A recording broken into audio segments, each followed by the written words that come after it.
Welcome to GC educational channel.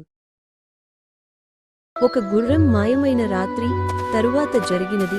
గ్రామం ఊపిరి ఆపేసింది. ఒకప్పుడు ఓ ప్రశాంతమైన గ్రామంలో ఓ వృద్ధుడు ఉండేవాడు. అతనికి పెద్దగా ఆస్తి పాస్తి ఏమీ లేకపోయినా ఒక అందమైన తెల్ల గుర్రం మాత్రం ఉండేది. గ్రామంలో అందరూ ఆ గుర్రాన్ని చూసి ఆశ్చర్యపోయేవారు.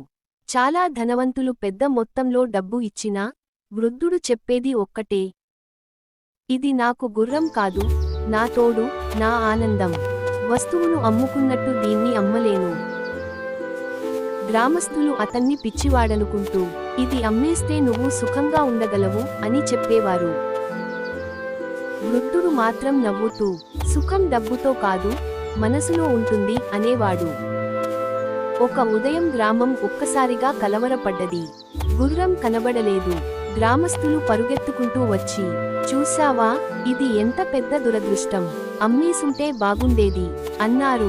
వృద్ధుడు నిశ్శబ్దంగా, దురదృష్టమో అదృష్టమో ఎవరికీ తెలియదు అన్నాడు. 3 రోజుల తర్వాత ఆశ్చర్యం జరిగింది. తెల్ల గుర్రం తిరిగి వచ్చింది. అది ఒంటరిగా రాలేదు, 3 అడవి గుర్రాలతో కలిసి వచ్చింది. గ్రామస్థులు ఆనందంతో, నువ్వు అదృష్టవంతుడు, 1కి 3 వచ్చాయి అన్నారు. వృద్ధుడు మళ్లీ శాంతంగా, అదృష్టమో దురదృష్టమో కాలమే చెబుతుంది అన్నాడు. కొన్ని రోజులు గడిచాయి. వృద్ధుడి కుమారుడు ఆ అడవి గుర్రాలను శిక్షణ ఇస్తూ ఒకరోజు పడి కాలి ఎముక విరగబట్టి మంచానికే పరిమితమయ్యాడు. గ్రామస్థులు మరోసారి వచ్చి, దురదృష్టం మరోసారి అని అన్నారు. వృద్ధుడు శాంతంగా, మనకు కనిపించే నష్టం నిజంగా నష్టం కాకపోవచ్చు అన్నాడు. కొన్ని వారాలు గడిచాయి. దేశంలో యుద్ధం మొదలైంది.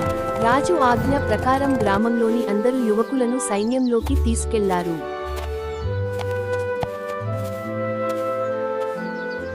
కాని వృద్ధుడి కుమారుడిని మాత్రం తీసుకెళ్లలేదు. కారణం, అతని విరిగిన కాలు అతని ప్రాణం రక్షించింది. అప్పుడు గ్రామస్థులకు అర్థమైంది, నీవు చెప్పిందే నిజం, దురదృష్టమని అనుకున్నది నిన్ను కాపాడింది అని ఒప్పుకున్నారు. వృద్ధుడు మెల్లిగా అన్నాడు, జీవితంలో జరిగిన ప్రతి సంఘటనకు ఒక కారణం ఉంటుంది. మనం వెంటనే తీర్పు చెప్పకూడదు. నేడు నొప్పి ఇచ్చేది రేపు రక్షణ కావచ్చు. నీతి, వెంటనే నిర్ణయం తీసుకోకు. నేడు నష్టం అనిపించేది రేపటి రక్షణ కావచ్చు. ప్రతి పరిస్థితికి ఒక ఉద్దేశ్యం ఉంటుంది. జీవితంపై నమ్మకం ఉంచు, శాంతిగా ఉండి ముందుకు సాగు.